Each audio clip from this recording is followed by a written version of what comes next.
Msalimie, mshike mkono msalimie, mshike mkono msalimie. Kama hakusalimii hama mahali hapo, huenda sio mtu mwema. Asante sana. Mungu awabariki sana mnaotufuatilia kupitia vyombo vyetu vya habari, na wale mlioketi mahali hapa niwaalike kabisa katika kipindi chetu pendwa, kipindi cha familia. Na jana tuliangalia maana ya ndoa. Tukasema ndoa ni muunganiko wa mwanamume na mwanamke ambao wamekubaliana kuishi mume na mke. Hilo neno tusilisahau. Wazazi, nilikazia sana jana, wale mlioko mahali hapa, kwamba ni muunganiko wa mwanamume na mwanamke. Kwa sababu dunia ya leo, hili msipolifahamu, dunia ya leo imebadilika sana. Watu wanaleta watu wa jinsia yao kama wachumba. Binti analeta binti mwenzake, kijana wa kiume analeta kijana wa kiume mwenzake. Wakumbusheni mnapokuwa majumbani, wafundisheni watoto kwamba ndoa ni kati ya mwanamume na mwanamke. Lakini msiishie tu hapo, mwambie sio kila mwenye jinsia ya kiume ni mwanamume, wala sio kila mwenye jinsia ya kike ni mwanamke. Wapatieni sifa za mwanamume na sifa za mwanamke tulizoziangalia jana. Leo tunakwenda kuangalia mambo ya kukumbuka kabla haujaingia kwenye ndoa. Kwa nini tunajifunza habari za ndoa? Kwa nini ni muhimu tujifunze habari za ndoa? Nataka nikupe sababu 6 kwa nini tujifunze habari za ndoa. Sababu ya kwanza, ndoa ni chuo pekee ambacho watu hupewa cheti kabla hawajaanza masomo na kabla hawajafanya mtihani. Yaani unapewa cheti ndipo unaanza masomo. Hiki chuo sio cha kawaida. Na kama kuna kitu ambacho watu wanapaswa wajifunze kwa undani, ni swala la ndoa, kwa sababu mtu anapewa cheti kabla hajaingia kwenye masomo. Namba 2, ndoa ni chuo ambacho mtihani wake hauwezi kuangalizia. Mtu asikwambie angalizia kwenye ndoa ya fulani. Ndoa ina mtihani ambao kwanza hauna past papers. Yaani hata kama mtihani unafanana, namna walivyosolve ule mtihani hauwezi kufanana na wewe utakavyosolve. Kwa hiyo sababu ya pili kwa nini tujifunze habari za ndoa, kwa sababu ndoa haina namna ya kuangalizia. Kila mmoja ana komaki vyake. Na nikwambie, usiangalizie hata kwa ndoa ya mzee wa kanisa wala ya mchungaji wala ya paroko. Huyo naye ana ya kwake.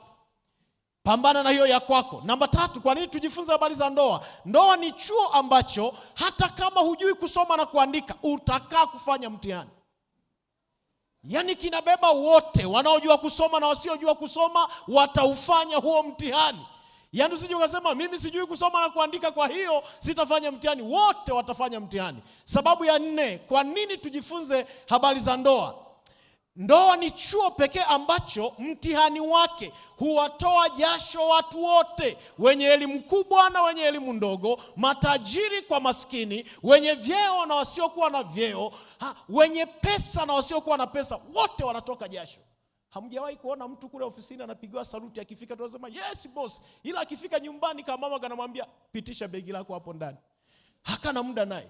Yaani ubosi wako ni kule, lakini ukishafika nyumbani, ndoa haijui cheo, ndoa haijui nyota 3, ndoa haijui bosi, ndoa haijui manager wala mkurugenzi. Wazee, ndoa haijui askofu wala ndoa haijui katibu mkuu. Haielewi. Ndoa inachokijua wote ni levu.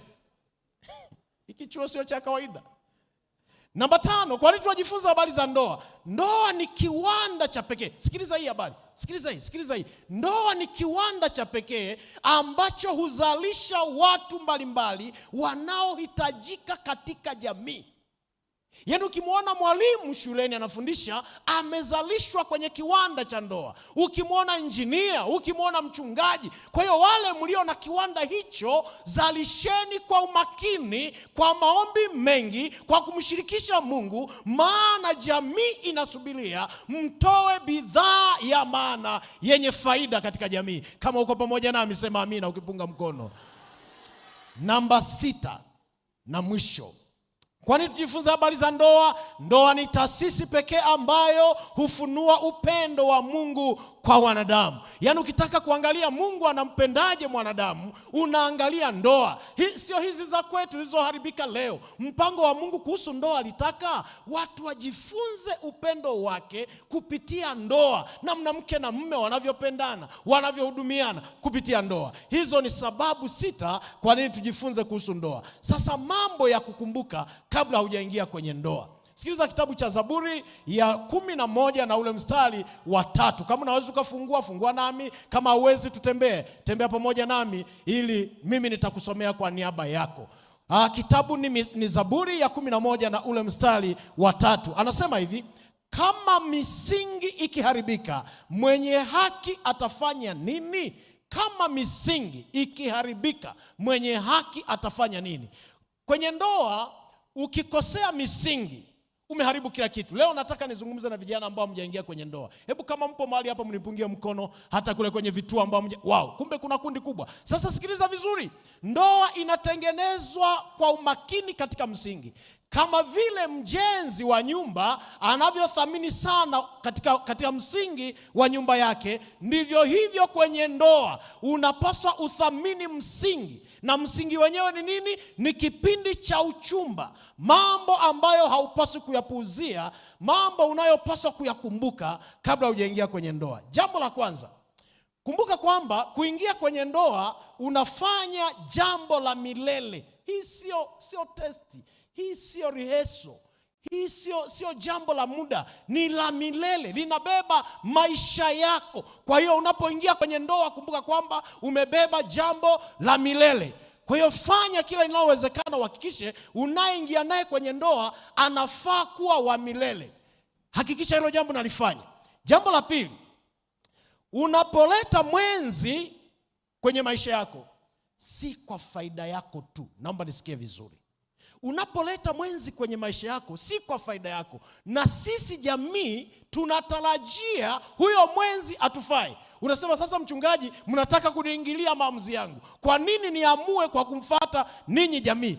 Sisi ndio tunaonufaika sana kuliko ninyi. Hebu sikiliza vizuri. Wakati wewe unamuita mume, sisi tunamuita baba, sisi tunamuita mjomba, sisi tunamuita mchungaji wetu, sisi tunamuita shemeji. Kwa hiyo utagundua wewe una jina moja tu kwake, mpenzi. Sisi tuna majina mengi: shemeji, mjomba, kaka, baba mdogo. Kwa hiyo tuchagulie baba kwa umakini.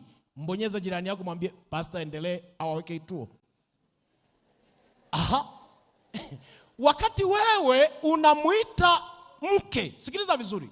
Wakati wewe unamuita mke, sisi tunamuita mama, sisi tunamuita shangazi, sisi tunamuita mjomba, tunamuita shemeji. Kwa hiyo hakikisha unapochagua, unachagua mtu ambaye atatufaa kumuita majina hayo kwa uangalifu. Hiyo ni sababu ya pili. Unapaswa ukumbuke hicho. Sasa kuna watu wanasema, mimi nachagua ninavyojua mimi. Sawa, wewe umeangalia mguu mzito, sisi tunaangalia ulimi wa mama. Sasa sisi watoto, unajua sisi watoto hatuna cha kufanya na mguu wa bia. Mguu wa bia ni kwako. Ila sisi watoto tunataka mama mwenye roho nzuri, atakayetupenda, atakayetutunza vizuri. Kwa hiyo unapochagua, hakikisha kwamba unachagua mtu ambaye wewe unaporidhika kwamba nimechagua mtu ambaye ana umbo zuri. Je, ulimi wake utafaa kulea watoto wako? Namba 3. Jambo la kukumbuka la 3.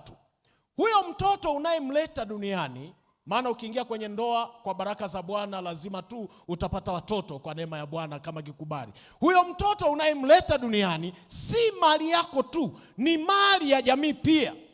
Kwa nini? Huyo mtoto baadaye ndiye kwetu atakuwa ni mwanafunzi wetu, ni mwalimu wetu, ni mteja wetu kwenye biashara. Kwa hiyo unapolea mtoto usiseme msinifuate ninalea ninavyojua.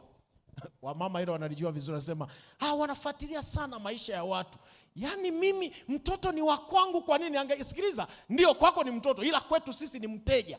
Atatuibia chenji, atatuibia bagia zetu. Kwa hiyo mlee vizuri, maana huyo ni mteja wetu. Huyu kwetu ni mwanafunzi. Tunataka mwanafunzi bora. Unapomruhusu nyumbani anapanda juu ya meza anaruka, maana yake unatuambia hata atakapokuja kwetu akiwa mwanafunzi wetu atapanda juu ya madawati na kupiga sarakasi. Tuletee mwanafunzi aliye bora. Kwa hiyo sio tu swala la mtoto, Ni swala la faida ya jamii. Namba nne, unapotafuta mwenzi wa maisha ni zaidi ya mpenzi. Unajua vijana wengi, ndio maana nimesema vijana msikie vizuri.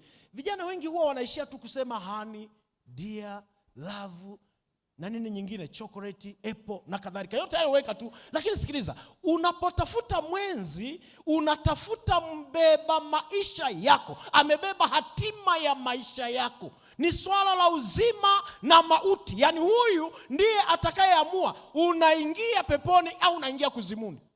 Usicheze sana na mwenzi. Kuna watu wanasema apambane kivyake, kila mmoja safari yake ya kwenda mbinguni. Umesahau wewe na yeye ni mwili mungapi jamani?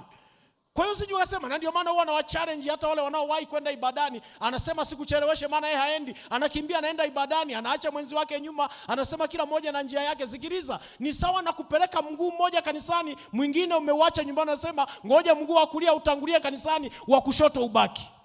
Ninyi ni mwili mmoja. Kwa hiyo kumbuka kwamba mwenzi ni mbeba hatima wa maisha yako. Namba tano.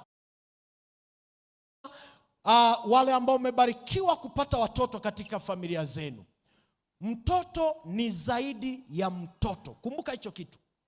Mtoto ni zaidi ya mtoto. Hapa katikati nitazungumzia habari ya mwanamke anavyopaswa kulea mtoto akiwa tumboni. Wakati sisi tunaona mama ni mjamzito, amebeba mtoto, katika kitabu cha Mwanzo Biblia inamwambia Raheli amebeba mataifa mawili katika tumbo lake. Wewe unaona mtoto, lakini mbingu zinaona mataifa. Kwa hiyo ni zaidi ya mtoto, ni mataifa. Unapozaa mtoto umepata mbeba maono wa familia. Jambo lililoshindikana kwenye maisha yako, mtoto atalifikisha. Labda ulikuwa na mipango ya kuvaa shera, ufunge ndoa, bahati mbaya ukakwapuliwa siku ulipoenda kusaga kule mashineni, usiumie. Mwanao anaweza kukufikisha kwenye mipango hiyo na akavaa shera kwa jina la Yesu. Labda ulitaka uwe na degree, uwe na PhD, bahati mbaya ukaishia darasa la 3D, usiumie. Mtoto wako ni mbeba maono, anaanzia pale ulipoishia. Jana alituambia vizuri sana mchungaji Butoke kwamba hata Ibrahimu ahadi zake zinatimia kwa watoto wake, kina Isaka, kina Yakobo, kina Yusufu, anabebwa mifupa yake. Kwa hiyo watoto ni wabeba maono wa familia. Sasa sikiliza. Kuna kitabu hiki kinaitwa The Meaning of Marriage, ni ukurasa wa 27. Kuna kitu kimeandikwa mahali hapa, naomba nikisome.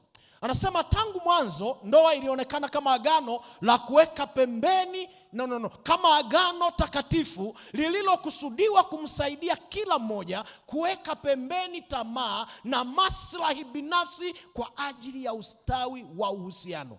Na kwa mtazamo mwingine, ndoa ilikuwa ishara ya upendo wa Mungu. Kwa mtazamo mwingine, ilikuwa kwa ajili ya manufaa ya jamii nzima. Usiingie kwenye ndoa ukasema najiburudisha mimi mwenyewe. Ndio maana zamani wazee mlioko mahali hapa, wale wazee mlio na miaka 60 na kuendelea, zamani kijana singeingia kwenye ndoa kabla haja consult wazee wake. Kwa nini? Maana kile ambacho alikuwa anakileta nyumbani, athari yake ilikuwa inakwenda moja kwa moja mpaka kwa jamii yake. Ndio maana walikuwa wanauliza, utasikia mzee anakuambia usioe kwa fulani. Kwa nini? Wale watu wana mkono. Sasa nyinyi mmekutana tu chuoni hapo, haujui kama ana mkono hana mkono, umeshabeba tayari umeenda kutambulisha. Wanachunguza. Hayo ni mambo ambayo walikuwa wanaangalia kwa ukaribu sana. Sasa sikiliza, yako mambo 5 muhimu ya kuangalia kabla haujajenga msingi wa ndoa. Nifuatilie kwa haraka mahali hapo. Ndoa ni kama nyumba. Kadiri unavyojenga, kama vile unavyojenga nyumba, kuna mambo 5 ya kuzingatia na kuangalia kabla haujaingia katika kujenga msingi wa ndoa. Jambo la kwanza, fanya utafiti ili kujua aina ya udongo wa eneo lako. Mainjinia watanielewa vizuri mahali hapo. Kabla hujajenga nyumba yako, fanya kitu wanaita soil test and soil analysis. Jaribu huo udongo. Tuna aina 3 za udongo. Tuna mfinyanzi, tuna kichanga na tuna tifutifu. Sasa unapoingia kwenye ndoa, muelewe mwenzi wako ni aina gani ya udongo. Udongo mfinyanzi una sifa ya kung'ang'ania. Sasa ukiingia kwenye ndoa na mtu mwenye sifa ya udongo mfinyanzi, kumbuka ni mtu wa kung'ang'ania. Aking'ang'ania katika mema, una bahati. Hao ndio wale watu ambao atapigwa, atateswa, lakini haachii ndoa. Lakini aking'ang'ania katika mabaya, atakukumbusha mpaka dhambi ya kipindi cha Elimino. Maana ni king'ang'anizi, ni udongo wa mfinyanzi, hajui kusamehe. Mtakaa kabisa mtambizana, mke wangu sasa yameisha, mume wangu hebu tufumbe macho tuombe. Mnaomba kabisa, lakini baada ya mwaka mmoja atakwambia ole wako tena ufanye kama ulioyafanya mwaka ule. Udongo wa mfinyanzi, wang'ang'anizi haujawahi kuona. Bahati nzuri huyu mtu akupende, akikupenda utaenjoy. Hautampigia simu kwa wiki, yeye atakupigia. Hautamtumia hela ya mahitaji, yeye atakutumia. King'ang'anizi. Namba 2, kichanga, wenye sifa ya udongo wa kichanga. Hebu sikia hapa kidogo. Udongo wa kichanga, wale ambao wamewahi kusanya kifusi cha mchanga, unaweza ukaweka mchanga hapa kifusi, baadaye ukakuta eneo lote hili limejaa mchanga. Hawa watu wana sifa ya kutokushikika. Wanataka kusanywe kila wakati. Ni wakupetipeti. Pole. Unajua hata kama amekosea yeye, anataka wewe ndiye uombe msamaha. Na utamjuaje huyu mtu? Mkianza kujadili kosa, atapanda juu ahakikishe anakushusha chini, wewe ndiye uombe msamaha. Udongo kichanga, tukutane hewani kwa mkono. Watu wa kudeka, watu wanaotaka kudekezwa. Faida ya hawa watu wa udongo wa kichanga ni watu wa kuachilia, maana sio mfinyanzi. Yaani sikiliza, anaweza akakufumania hapo hapo akakwambia Biblia imesema tusameheane 7 mara 70. Hana kinyongo na mtu, ni mtu wa kuachilia. Lakini bahati mbaya ni don't care. Mwanamke au mwanaume mwenye sifa ya udongo kichanga hajali. Unaweza ukatoka nyumbani ukaenda kwenye sherehe na tongo na asikwambie, anakuambia atajijua mbele ya safari. Kichanga hawajali, hawana huo muda. Sasa chagua wewe mwenyewe, ni heri uoane na mfinyanzi au kichanga. Maana kichanga yeye anasambaratika. Ukimuaga kwamba ninaenda nchi za nje kusoma miaka 5, utakuta ameshaolewa, amezaa na mtoto mwingine. Akikuaga ninakwenda semina kwa wiki moja, anapata mwanamke mwingine kule. Maana ni udongo kichanga, hautulii. Udongo wa 3 unaitwa ni udongo tifutifu. Huu udongo tifutifu una mazuri yake na magumu yake. Hebu nisikie vizuri. Sifa yake, una vumbi jingi. Kaupepo tu kakipiga tu kidogo, unaona vumbi linaruka. Sasa kwenye wale mlio kwenye